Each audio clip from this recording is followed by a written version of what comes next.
This channel does not promote any violent, harmful, or illegal activities. All content provided by this channel is meant for an educational purpose only.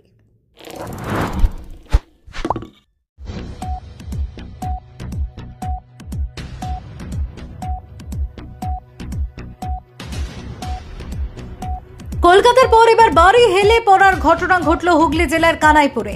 Hooghly জেলার কানাইপুর গ্রাম পঞ্চায়েত এলাকার গঙ্গানগর এলাকায় পঞ্চায়েত প্রধানের ওয়ার্ডে অপরিকল্পিতভাবে পুকুর থেকে জল তুলে ফেলার কারণে বেশ কিছু বাড়িতে ফাটল ধরে হেলে পড়ার ঘটনা ঘটায় চাঞ্চল্য ছড়ালো এলাকায়।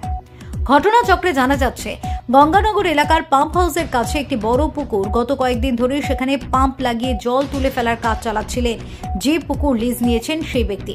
কিন্তু এলাকার বাসিন্দাদের অভিযোগ, পুকুর থেকে জল তুলে ফেলার জন্য কারো কাছ থেকে কোনো রকম অনুমতি বা কোনো রকম সুরক্ষা ব্যবস্থা নেওয়া হয়নি। আর এর ফলে এদিন সকালে এলাকার বাসিন্দারা দেখতে পান পুকুর পাড়ের একটি বাড়ি, একটু বড় দোকান পুকুরের দিকে ধস নেবে হেলে পড়েছে বিপজ্জনকভাবে। ঘটনার খবর পেয়ে ঘটনাস্থলে ছুটে আসেন কানাইপুর গ্রাম পঞ্চায়েতের উপপ্রধান ভবেশ ঘোষ এবং পঞ্চায়েতের ইঞ্জিনিয়াররা। তারা এসে পরিস্থিতি খতিয়ে দেখেন। এই ঘটনায় পঞ্চায়েতের ইঞ্জিনিয়ার সজল ঘোষ বলেন, তিনি এসে বিষয়টি দেখেছেন। পুকুর থেকে এভাবে জল তুলে ফেলার কারণেই বাড়িগুলির পিছনের মাটি নরম হয়ে গিয়ে এভাবে ধস নামার ঘটনা ঘটেছে। যত দ্রুত সম্ভব পুকুর পার ভালো করে বাঁধিয়ে দিতে হবে আর বাড়িগুলি ভালোভাবে পাইলিং করে সুরক্ষিত করতে হবে, না হলে এই বাড়ি আর দোকান আরও হেলে পড়ার সম্ভাবনা রয়েছে। ধস নামা দোকানের মালিক কার্তিক চন্দ্র দাস বলেন, গত কয়েকদিন ধরেই দোকানের পিছনের পুকুর থেকে জল তুলে ফেলা হচ্ছিল। পুকুরটাও সেভাবে বাঁধানো নেই। জল কমে যাওয়ার ফলে আজ তার দোকানের পিছনে এত বড় ধস নেমে বিপজ্জনক অবস্থা হয়েছে। বাড়ির এক অংশ দেখা যাচ্ছে ক্ষতিগ্রস্ত হয়েছে এবং হেলে পড়েছে পুকুরের দিকে। কি বলবেন, কি কারণে এটা হলো? প্রথম দিন যখন এখানে পাম্প লাগানো হলো, পাম্প লাগানোর ফলে আমরা জিজ্ঞাসা করলাম এটা কি হচ্ছে, বলে নর্দমা পরিষ্কার করা হচ্ছে। তাই আমি বললাম ঠিক আছে, নর্দমা যদি পরিষ্কার করে আমাদেরও এখানে জল স্ট্র্যাক হয়ে থাকে তাতে সুবিধার্থ। দীর্ঘদিন 3 দিন ধরে দেখি জলই ছেড়ছে। তখন আমি কালকে রাত্রিবেলা আমরা আলোচনা করলাম যে কি ব্যাপার, তুই এত জল ছেড়ছিস কার? যে ছেলেটা করছিল, মানে পুকুরটা লিজ নিয়েছিল, সে বলছে আমি পুকুরটা নিষ্কাশিত করব। তাই আমি বলি এইভাবে তো নিষ্কাশ করা যায় না, তুই তো পঞ্চায়েতকে জানিয়েছিস কি? বলে না, শম্ভুদাকে জানিয়েছি। আমি যে শম্ভুদাকে জানালে তো হবে না। কে শম্ভুদা? শম্ভুদা পঞ্চায়েতেরই প্রধানের হাজবেন্ড। তাই আমি বললাম ঠিক আছে, শম্ভু যখন আছে আমাদের তার উপর একটা ভরসা থাকে। কিন্তু সকালবেলা এসে দেখি, আমাকে যখন ফোন করে বলে যে তোমার পেছনটা এইভাবে ফাটল ধরেছে, আসার পর দেখি আমি সঙ্গে সঙ্গে তুরন্ত পুকুরের মালিককে, যে জল ছেঁচেছিল তাকেও ডাকলাম। ডাকার পর আমি আবার আমার জামাইকে বললাম যে ভবেশকে একটু ডাকাও।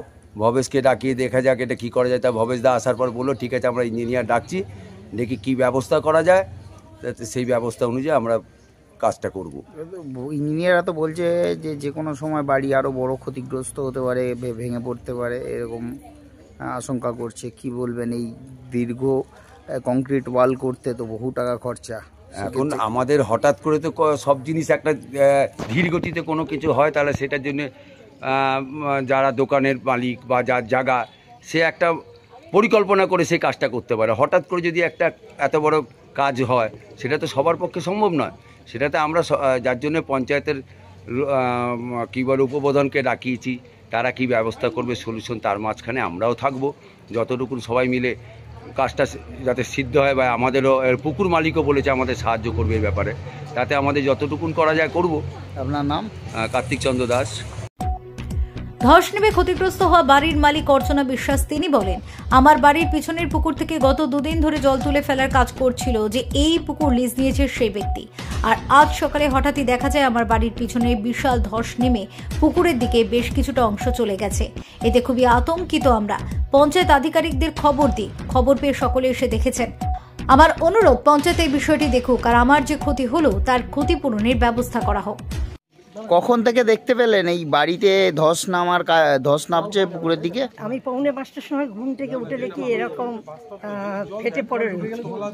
আমি 88 সাল থেকে এইখানে 88 সাল থেকে আমি এই বাড়িতে রয়েছি, কিন্তু কোনোদিন এরকমভাবে 3-4 দিন ধরে এরকম পুকুর ছেঁচা হয়নি, বা পুকুর ছেঁচার আগে আমাদেরকে কোনো কিছু জানায়ও নি। এবার ধরুন কি, আমি এই কিছুদিন আগেই 2টো কলম দিয়ে এদিকে একটু কাজ করেছিলাম, কিন্তু পাশে পুকুরের পাশে পাইলিংও আমার যথাসাধ্য পয়সা খরচ করে, কারণ আমি রাজ্য সরকারি কর্মচারী ছিলাম, সামান্য পেনশন পাই, সেই টাকাতে আমার চলে। হ্যাঁ, সেই যেরকম পেরেছি আমি সেরকম পাইলিং দিয়ে বাস টাস তুলেছিলাম। হ্যাঁ, কিন্তু এখন যেরকম অবস্থা হয়েছে সে তো আমার নিজের বাড়িতেই চিন্তা করতে পারছি না বাড়িগুলো তো কি হবে। পরপর বাড়িগুলো দেখা যাচ্ছে একেবারে পুকুরের দিকে হেলে পড়েছে, যে কোনো সময় তো ভেঙে পড়তে পারে। সেটা তো করতে পারে। এটা আপনারা এসছেন, আপনারা 5 জন যা বলবেন, কারণ আমার কোনো ছেলে নেই, আমার স্বামী নেই, আমি একাই বাড়িতে থাকি। তা আপনাদের না জানিয়েই পুকুর ছেঁচা হচ্ছিল? একদম। আমি কালকে সকালবেলা যখন আমি যে ছেলেটা লিস্ট নিয়েছে তাকে বললাম, বাবা এরমভাবে জল ফেলছিস কেন? বললো, কাকিমা এখানে যে বোতল টোতল নোংরা পড়েছে, এগুলো তো পরিষ্কার না করলে আমাদের মাছ মরে যাবে। এই কথাটুকুনি আমি জানি। আর আমি বাড়িতে খুব কম সময় থাকি, দূরত্বে আমার মেয়ের বাড়ি, তাদের বাড়িতে খাওয়া দাওয়া করি, থাকি, সন্ধ্যের আগে এসে সন্ধ্যে দিয়ে ঘরে থাকি। যে কংক্রিট ওয়াল করার কথা বলা হচ্ছে তাতে তো বহু টাকা খরচা, অত কি সাধ্য করবেন? তো আমার পক্ষে নেই। আমি সামান্য রাজ্য সরকারি কর্মচারী ছিলাম, আমি মাত্র 14,000 সামথিং পেনশন পাই। আমি কাগজও দেখিয়ে দিতে পারবো, কারণ আমি সেরকম কিছু। পঞ্চায়েতের কাছে কি চাইবেন তাহলে? পঞ্চায়েতের কাছে আমি সাহায্য চাইবো, যে আমার যাতে কিছু আমার এখানে যা ক্ষতি হয়েছে তা পূরণ যদি করে দেয়, আমি পঞ্চায়েতের কাছে কৃতজ্ঞ থাকবো। আপনার নামটা? অর্চনা বিশ্বাস। অন্যদিকে পঞ্চায়েতের উপপ্রধান ভবেশ ঘোষ বলেন, আমি সকালে খবর পেয়ে ছুটে আসি, সাথে আমার পঞ্চায়েতের ইঞ্জিনিয়ারদের খবর দিয়ে ডেকে পাঠাই। সকলেই বিষয়টি দেখেছেন। পুকুর থেকে এভাবে জল তুলে নেওয়ার ফলেই ঘটনা ঘটেছে। আমরা পঞ্চায়েত থেকে যে ব্যক্তি এই পুকুর লিজ নিয়ে কাজ করছিল তাকে ডেকে পাঠিয়েছি।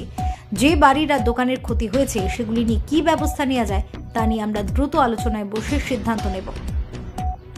তবে এদিন সকলেই এই বাড়ি আর দোকানে বড়সড় ধসের মুখে হেলে পড়ার ফলে আতঙ্কিত হয়ে পড়েছেন। Bureau report, Kolkata mirror. কলকাতায় সহ রাজ্যের বিভিন্ন জায়গায় দেখা যাচ্ছে একের পর এক বহুতল আবাসন হেলে পড়ছে। সেই জায়গায় দাঁড়িয়ে আপনার পঞ্চায়েতে পুকুরের অপরিকল্পিতভাবে জল ছাঁচার কারণে পরপর বেশ কয়েকটা বাড়িতে ফাটল ধরলো এবং হেলে পড়ছে বাড়িগুলো। ইঞ্জিনিয়াররা আশঙ্কা প্রকাশ করলেন যে যে কোনো সময় বাড়িগুলো ভেঙে পড়তে পারে কংক্রিট ওয়াল দিয়ে গার্ড দেওয়া না হলে। কি বলবেন?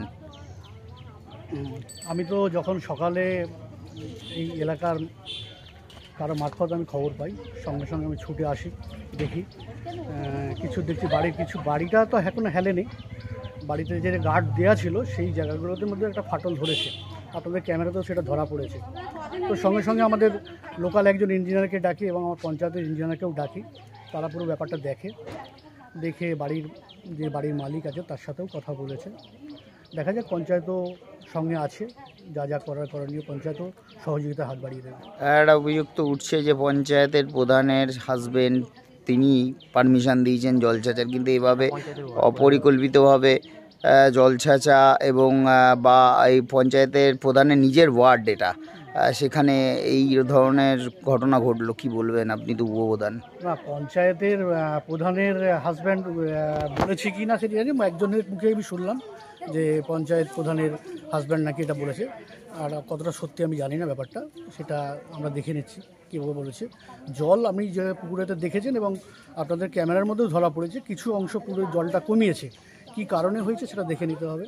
এই ওয়ার্ডটা কি পঞ্চায়েত প্রধানের ওয়ার্ড? হ্যাঁ, যেটি ঘটনাটা ঘটেছে পঞ্চায়েত প্রধানের ওয়ার্ড। আপনার নামটা? আমার নাম ভবেশ ঘোষ, কানাইপুর গ্রাম পঞ্চায়েত উপপ্রধান। আপনি তো পরিদর্শন করলেন পঞ্চায়েতের পক্ষ থেকে, কি কারণে এই বাড়িগুলো এইভাবে হেলে পড়েছে পুকুরের দিকে? এটা দেখে আমার যেটুকু দেখে মনে হচ্ছে যে অনেকটা পুকুরের গা ঘেঁষে বাড়ি, তো মানে পাড়ের ওপরই কিছুটা অংশ বাড়ির আছে।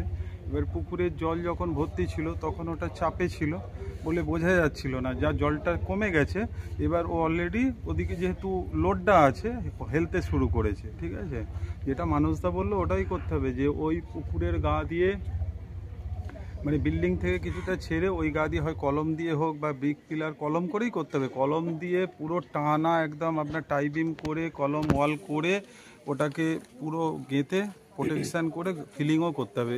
দুদিকেই ফিলিং করতে হবে, পাড়ের দিকেও ফিলিং করতে হবে, ভেতরেও ফিলিং করতে হবে। এটা কি কোনো প্রোটেকশন না নিয়ে জল ছাঁচার কারণে এইটা হলো?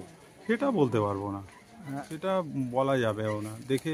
তবে জলটা নেমেছে বলেই তো নিশ্চয়ই ও ফাঁপা পেয়েছে, হেলেছে ওদিকে, চাপ ছিল যেহেতু। এই যে কনস্ট্রাকশনে কাজ করতে হবে বলছেন, তাতেও তো বহু টাকা খরচা। হ্যাঁ অবশ্যই, এত বড় বিল্ডিং কেনালে রক্ষা করা মুশকিলই ব্যাপার আছে। আর এটা কি মানে যদি মানে রীতিমতো তাড়াতাড়ি না করা, এটা কি বাড়ি পুকুরের দিকে যাওয়ার চান্স রয়েছে? অবভিয়াসলি তাই তো, যাচ্ছে তো আস্তে আস্তে, তো ওদিকে হেলছে কম বেশি, যেটুকু আমরা চোখের দেখাতে বলছি। এবারে আরো বড় ইঞ্জিনিয়ার তাহলে আনতে হবে, যে কোনো মুহূর্তে ভেঙে পড়তে পারে অত বাড়ি। বড় ইঞ্জিনিয়ার না, যে কোনো মুহূর্তে বাড়ি ক্ষতিগ্রস্ত হয়ে যেতে পারে। হ্যাঁ হতে পারে। আমরা তো অনেক ছোটখাটো ইঞ্জিনিয়ার, অনেক বড় যাদের অভিজ্ঞতা আছে, যাদের কাছে অনেক বড় ইকুইপমেন্টস আছে, যারা দেখে আরো ভালো বলতে পারবে। আপনার নামটা? আমার নাম Sajal Ghosh.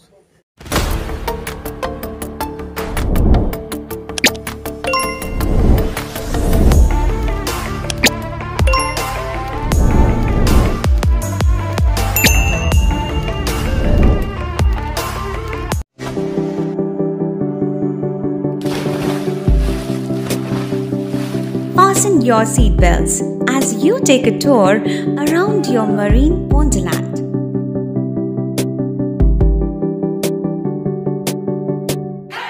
Spend a day at Aqua Marina and enjoy an array of water slides that give you butterflies in your tummy.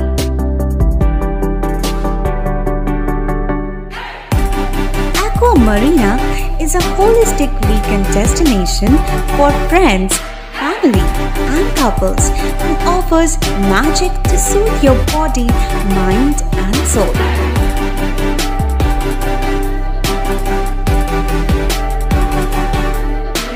Aqua Marina, your customized magician. Welcome aboard and see the magic unfold. সামাজিক বা corporate event আয়োজন নিয়ে ভেবে চলেছেন? এবার আপনার ভাবনার অবসান। এসে গেছে ক্লাব ওয়েলকামের নতুন ক্রিস্টাল হল। ৬,০০০ বর্গফুটের রাজকীয় এই ব্যাংকোয়েট হলের সঙ্গে যুক্ত বিশাল আয়তনের কিচেন, জিভে জল আনা নানা পদ অতিথিদের পরিবেশনে সক্ষম। প্রয়োজনে ব্যবহার করতে পারেন আউটডোর ক্যাটারিংয়ের সুবিধাও। ক্রিস্টাল হলে অনুষ্ঠান আয়োজন অনুষ্ঠানের গরিমা বৃদ্ধি করে। রয়েছে ৫টি লাক্সারি রুমের সুবিধাও। তাই সামাজিক হোক বা কর্পোরেট ইভেন্ট, নির্দ্বিধায় চলে আসুন ক্লাব ওয়েলকামে। বুকিংয়ের জন্য যোগাযোগ 9147005547 অথবা 9163333080।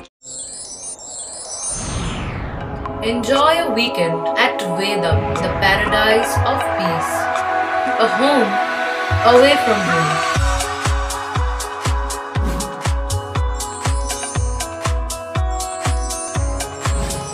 See yourself resonating with the nature.